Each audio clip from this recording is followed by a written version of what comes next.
Sir, okay ka lang, sir? Sir, I'm good until 4 o'clock. Yeah, I know. 5 na, sir. 5 na. Totoo, sir. 4 a.m. 4 a.m. He's referring to 4 Hindi ako a.m. nagpapatawa. Yes, I know. I know that, Mr. President. Mr. Chairman, Okay, so- just to clarify, and I hope I didn't miss anything. When Colonel Grijaldo made mention about him being asked to lie and being asked to be influenced by a legislator, he is by himself, Mr. President. Can you answer the There's question? no one in the room who can Witness. actually... Sino daw naka-witness ng exchange Is na there yun? anyone, sir? At present the time, the two lawyers of Colonel Garma, they were on the right side of at the back that time, Your Honor, because it was discussed in the table on this place, and it was shown to them also. It can be seen by the two lawyers, because we are only 5 in the room, Your Honor.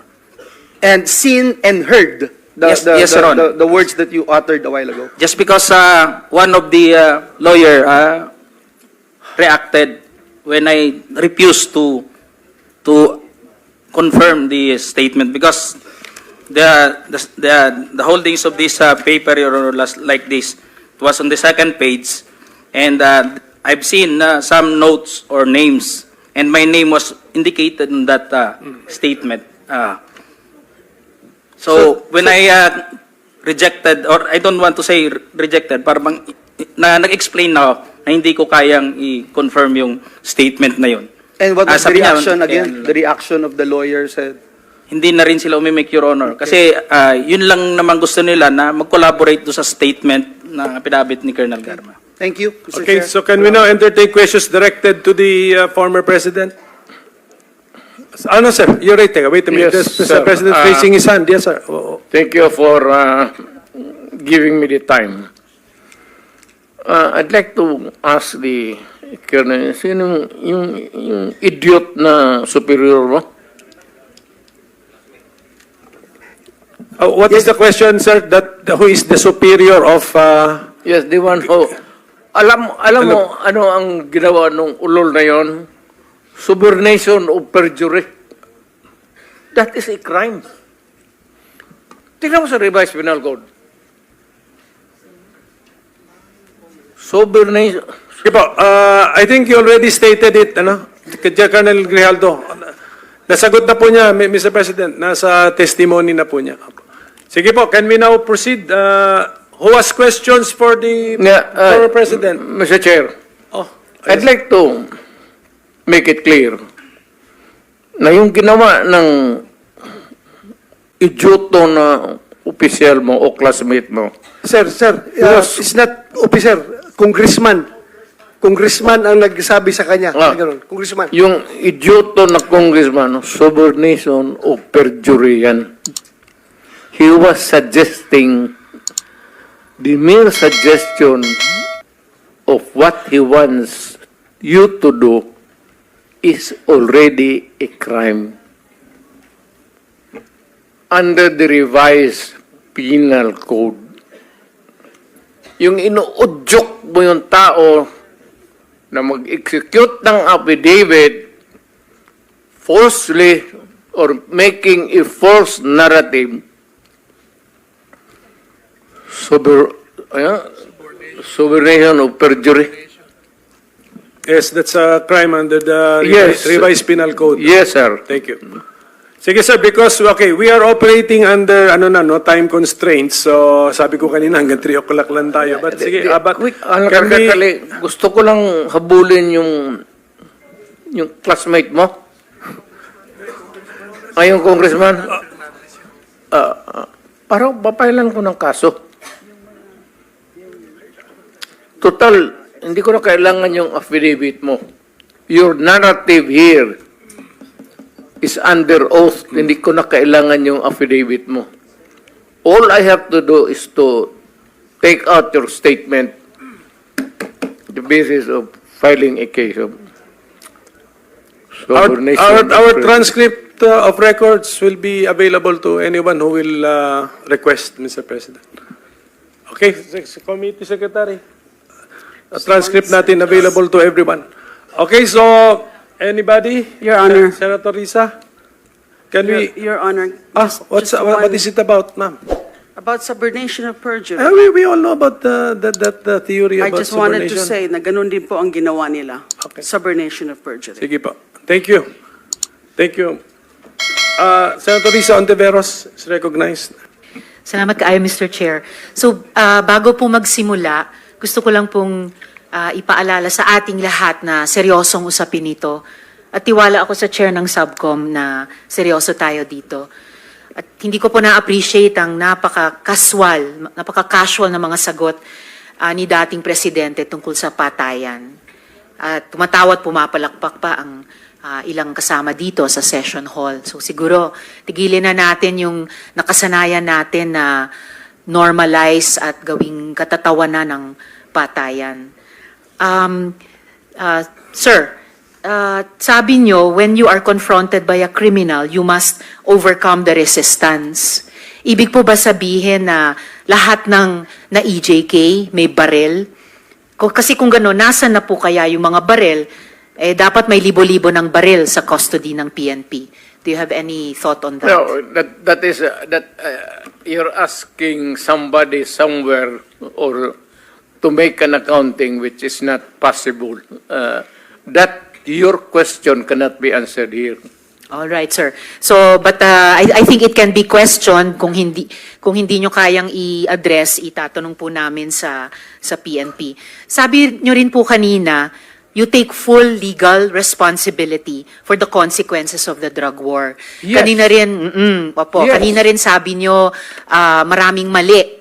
No? So, halimbawa, si Kian De Los Santos, menor de edad, hindi armado, nagmamakaawa, pero pinatay ng mga pulis sa drug war.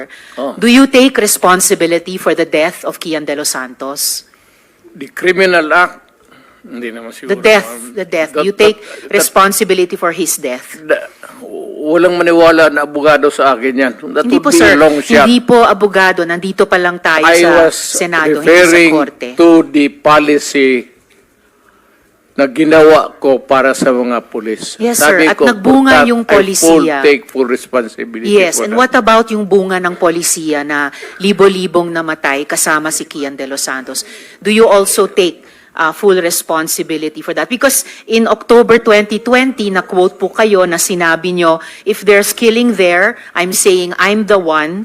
You can hold me responsible for anything, any death that has occurred in the execution of the drug war. Noong October ulit, October 21, nung 2021 naman, in a Reuters interview, kinwote kayo na sinabing, if there is any person who is going to prison, it would be me. I assume full responsibility. So, do you assume responsibility for the death of Kian De Los Santos? Mr. No. Chair? No. How about si Carl Anthony Alam mo, ma'am, Nunez? before you rumble on those many things, No, I'm not rambling, Mr. Chair. Very specific yung mga tanong ko. the specific ang law, guilt is personal. Tanong ka muna ng abogado. Okay lang po. Kayang-kaya kong magtanong sa abogado. Sige, tanong ka itanong muna ko ngayon po. before we proceed. No. Hindi tayo I magkakaintindihan have prepared dito. these questions with my Guilt legislative is staff. personal. Yes, it's very personal. Hindi So, mo pwedeng ipasa sa iba yan. no, hindi po ito pagpasa. Ah, Iniimbestiga kaya nga. po ng Blue Ribbon yung war on drugs at yung naging bunga na extrajudicial killings dyan. And I am basing my question dun sa mga sinabi ninyo repeatedly, parang tuwing Oktubre nga sinasabi nyo, na you will take responsibility. Correct. So, yes. So now let me ask you about Carl Anthony Nunez, 20 years old. Walang nahanap na droga o baril sa katawan niya. Sabi nga ng investigador, mistaken identity. Do you take responsibility for his death? You know, ma'am, can I ask for a recess of just a It's few all right, minutes? Mr. Chair. Yes. Hearing is suspended. Mr. Chair. Ang tanong ko po ay, if you take responsibility, as you said in October 2020, as you said in October 2021 about assuming responsibility for the war on drugs, do you take responsibility for the death of Carl Anthony Nunez, Mr. Chair? Alam mo, yung policy, ma'am, hindi mo nakuha yung yung policy ng presidente. Nakuha ko po, policy I maker was din po talking ako. about the policy. I take full responsibility yung sinabi ko na war on drugs. You said, Pero sir, kung you can hold me magpasok responsible ka for ng any death. specific crime, Yes, sir. You spoke hindi about pwede yan. you spoke about At specific saka, crimes. kung sabihin ko, I will take full responsibility, magdating tayo sa korte, hindi naman tatanggapin yan. Well, Mr. Chair, and if the resource person could keep his volume and pitch to a normal trying level. to pin me down on Mr. Chair, you are pinned down by your own statements you of cannot- October. you have to pin me Mr. down Chair. lower. I'm not trying to pin you Lawfully. down on The exchanges air. are no longer productive. Mr. The hearing Chair. is Do not pin me suspended. down on semantics. Okay. Senator Ontiveros has the floor. Salamat kaayo, Mr. Chair. So, i-summarize ko na lang yung unang line of questioning ko. The point of my question tungkol sa assuming responsibility or not kina Kian, Carl Anthony Nunez, itatanong ko rin dapat sa Althea Barbon na 4 years old, at si Carl Arnaiz, at si Reynaldo de Guzman alias Kulot, na-confirm sa Caloocan Court na the evidence was merely planted by the police. Ang point ng unang questioning ko na yon ay kung ina-acknowledge nyo o hindi na yung policy nyo caused the death of innocents. So lastly, Mr. Chair, actually may mga 100 tanong pa sana ako sa dating presidente pero na-high blood yata sila sa akin. So 2 huling tanong na lang. Una po. Yes, Mr. Chair. Ganun lang siguro kasi excited lang ako. First time ako naka-appear ng Senate. But walang personalan yan. It has nothing to do with you, yung character ko. Yung boses ko lang kasi excited. But if we are offended by the demeanor, then mag-change gear ako. I'll try to do it with moderation. Salamat kaayo, Mr. Continue, ma'am. Chair. Continue. Salamat kaayo, Mr. Chair. At saka, Hindi, sandali, ma'am. Mr. Ganito, Chair. and I'm addressing lahat kayo. Taga-probinsya po ako. Hindi ninyo pwede akong masumo na paulit-ulit. Pag ginawa ninyo yan, isnabin ko kayo. Wala akong pera. I am not that rich na mag-travel dito sa aeroplano. Mahal yan. I am, bubuhay ako sa retirement pay ko. So, pati itong pamasahe ko, retirement pay ko yan. Wala akong negosyo ever since. Gobyerno lang ako. I have been an employee of government ever since. Kaya, I do not have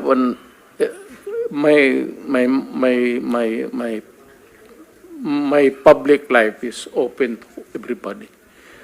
So, magastos masyado, ma'am. Kaya, kung maari lang, tapusin natin ito hanggang bukas. Huwag na tayong umalis dito. Thank you, Mr. President. Salamat kaayo, Yes, Mr. sir. Chair. Tapusin talaga natin ito. Tapusin natin ito dito ngayon. Huwag tayong umalis dito hanggang umaga. Umabot man tayo hanggang umaga bukas. Huwag tayong umalis dito. Tapusin natin dito. Okay, Mr. President, we are prioritizing the questions directed to you. Sige. Senator Ontiveros. Salamat kaayo, Mr. Chair. So, pangalawang tanong ko, tinawagan nyo ba si Senior Superintendent Padilla para i-congratulate siya sa pagpatay sa 3 high-value targets na Chinese nationals na inilagay sa loob ng Davao Penal Colony? Kasi sinabi nyo daw, congrats Superintendent Padilla, job well done. Pero grabe ang ginawang dinuguan. Do you confirm this, Mr. Chair? You call Padilla now because he is lying. I do not know him. And I do not have to congratulate these policemen and soldiers. Trabaho ninyo yan. Why do I have to congratulate you? Magtrabaho kayo dyan. So you do not confirm na tinawagan niyo si I do Senior not- Superintendent Padilla? I only congratulate people with who itong mga police na graduate with honors kasi nagtuturo ako sa Police Academy. May congratulatory message ako. Pero congratulate ako ng ano. Well, Mr. Chair, of course, absolutely hindi naman natin kailangang investigate yung graduating with honors sa academy. Pero yung EJ case sa war on drugs, kailangan talagang kaya natin iniimbestiga. Kaya ma'am, huwag Mr. tayong Chair. umalis dito sa kwartong ito hanggang matapos ang gusto ninyong kunin sa akin. Well, Mr. Chair, so yung huling tanong ko for today, for the record, Bakit ano po? tinawag Mr. ninyo Chair. ako dito tapos yan lang ang huli ninyong tanong? May mga colleagues pa yata tayo, Mr. Chair, na magtatanong sa dating presidente. So, for the record, sinasabi nyo ba na ang mga drug users at drug criminals ay dinideserve nilang mamatay na lang kaysa pumunta sa jail? O para i-paraphrase ko si Patricia Evangelista, do some people need killing, Mr. Duterte? Ma'am, presidente ako. Nagagastos ako sa gobyerno. Bakit ako magbubuhay sa mga putang inang yan? Ikaw yung pera na ipapakain ko dyan sa preso, ibigay ko na lang doon sa mga tao dyan sa walang bigat. So, mas okay Walang kung trabaho. patayin sila kaysa ipreso Wala mo sila? pakialam dyan sa kriminal, ma'am. So, thank you for making that of Kung record. pakialam sa kriminal kung saan silang impernong gusto nilang pumunta. Well, Mr. Chair, for the record, You make your own history in this planet. yes, Mr. Yun ang Chair. gusto nilang mangyari. Doon sila sa impyerno at doon tayo magkita. Well, Mr. Chair, wala namang jurisdiction ng Senado sa impyerno. Dito lang sa bansa natin pwede tayong mag-investigate. Ba't doon tayo pupunta? Well, wala po akong ambisyon pumuntang impyerno pa. Pero Mr. Chair, ang hirain punto kita, lang ma'am. nito, ang punto lang nito ay nung magsisimula ang anumang police operations, drug-related police operations, supposed to be at sinabi ng mga resource persons, merong pong manual of operations, merong continuum of force sa pag-enforce implement ng police anti-drug operation. So, ang premise is, yun na nga, arrest muna at build the case. Well, Mr. Chair, no, as a final word, I hope and I imagine that the Department of Justice is watching dahil ang daming admissions ng dating presidente involving criminal acts. Salamat kayo. Kasaysayan na lang po maghuhusga. Salamat kayo, Mr. Chair. Thank you, Senator Mr. Ontiveros. Chair. Yes, go ahead, Mr. President. Nagtataka ako hanggang ngayon ang Justice Department hindi pa nag-file ng kaso hanggang ngayon. Katagal lang. Matagal ako pumapatay ng tao hanggang ngayon hindi pa sila nakapile ng kaso. Mr. Chair, another addition to the list that's growing by the minute. Okay, for the record, Mr. President. wala na tayo Mr. President, for the record, kasi may nagtanong din sa akin Huwag na tayo magdrama dito. Tapos yan na natin itong istorya na ito dito sa Pilipinas. For the record, Mr. President, wala. Kasi naawa ako dito sa mga pulis. Sa totoo lang, naawa ako sa mga pulis, pati sundalo. Kaya ako, akin mind and mind alone. Pag nag-inutusan ko ito, mag-operate itong mga buang na ito, kung ano mangyari, akin yan. I'm emotional because I've been longing to state this particular sentiment. Protektado ko yan sila. Basta in the fulfillment of duty, Mr. Senator, yan sila, naging chief of police yan. Protektado ko ang police pag nagtrabaho. in the fulfillment of duty. Pero alam nila, ang mga pulis na pumasok ng kidnapping, alam nila yung pulis nila, pinatay ko. Thank you, Mr. President. Ako po may tanong din. Pinag-aralan namin pinanood namin yung mga footages mo nung you were President-elect tapos naging Presidente. Meron kayong sinasabing ang reward, iba-iba nga yung amounts, tapos sasabihin nyo parang may encouragement na patayin ng mga kriminal, pero dudugtungan nyo parati sa dulo ng lalo na kung nalagay sa peligro yung buhay ninyo. So, ito lang po yung tanong ko. So, when you were president, hindi nyo ba po concern na malito yung mga nakikinig sa'yo, na kausap mo mga law enforcers, na may maniwala, lalo na dun sa first part ng sinabi mo at na-confuse na sila sa...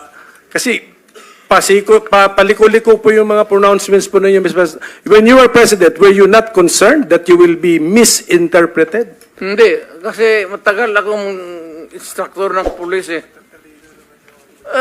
Dumadaan ito sa psychiatric, gagastos pa ako ng... When I was also president, may funding ako dito sa mga psychiatric nila. Nandyan yan sa item eh. Hindi naman ito At saka, alam mo, Senator, pag kayo mga mga heinous crime, mga patayan dito, ang presidente o mayor, hindi pwedeng kailangan magbitaw ka talaga ng salita. Putang ina ninyo. Kasi pag hindi, hindi ako na nagyayabang. Look at my city. I would like to we travel back. Ano ang syudad ng Davao noon nung hindi pa ako mayor? Nandyan yung komunista, nandyan yung mga hood-upper, nandyan lahat. Abusado na pulis, abusado na sundalo. Puro kriminal, puro kanya-kanya. Nung na-mayor ako, sabi ko, hinto kayo, either, ayan siya, mga nandyan naman na noon. Sabi ko sa mga pulis, either patayin ninyo ako o papatayin ko kayo. Putang hina, huminto kayo dyan, ditse kayo. Kung sinabi ko yan sa mga kriminal, sa pulis, lalo na sa kriminal. Pero yung mga pulis na nag-kidnap, sumali sa hold-up, mga tao nila, pinatay ko talaga. Alam nila yan. Ibibigay nila yung pangalan kung tanungin mo. All you have to do is to place them under oath.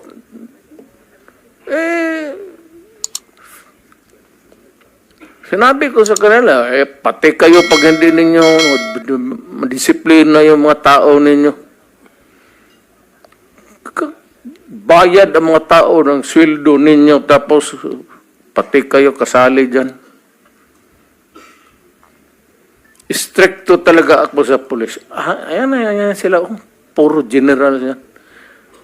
Protektado ko ang pulis pag sa trabaho. Kasi ma-demoralize pag hayaan mo. Alam mo ba, Senator, nung mayor ako, ayan, puro dumaan ng Davao yan, puro naging chief of police yan.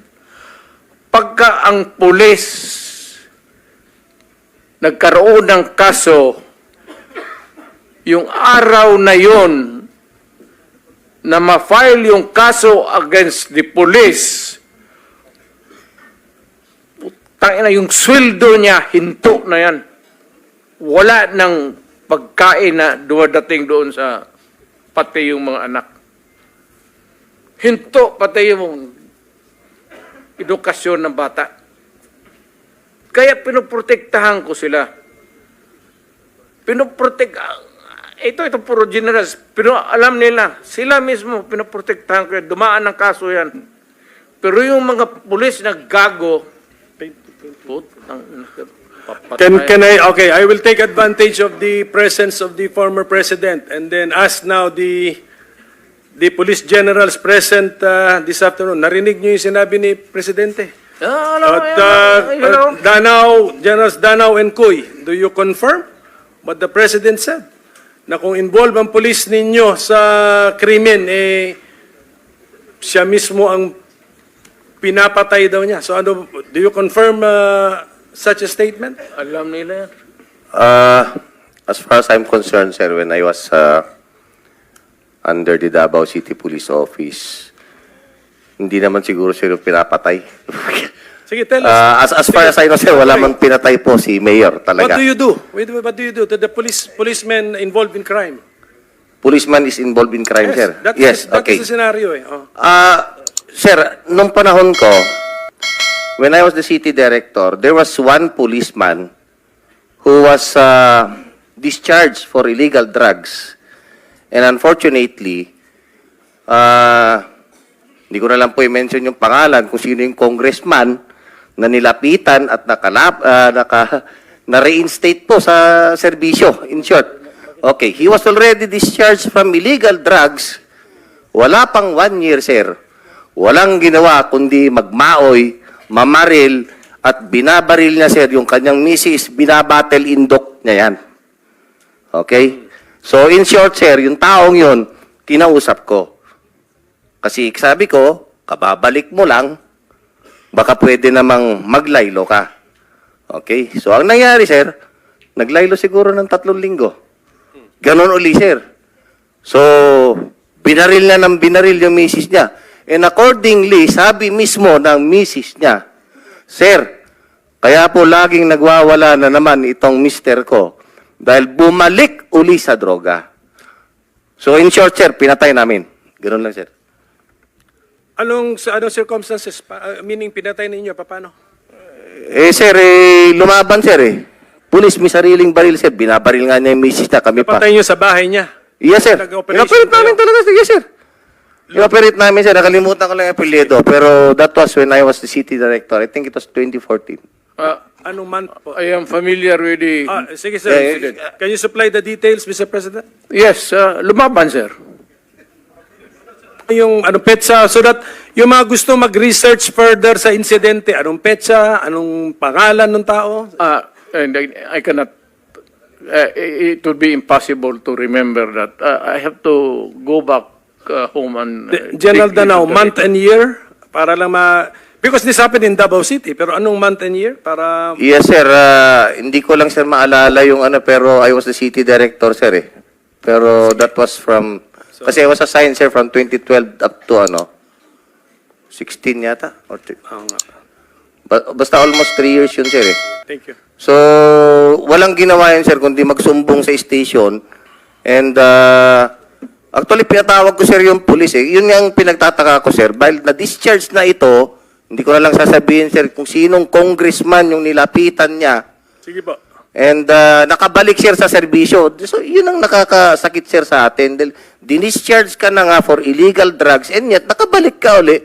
Pagbalik mo, the same trabaho, illegal drugs pa rin. So what will we do dun, sir? Alam nga naman na misis mo, binabaril mo, buntis, binabatil indok mo, di lalo na sa ibang tao.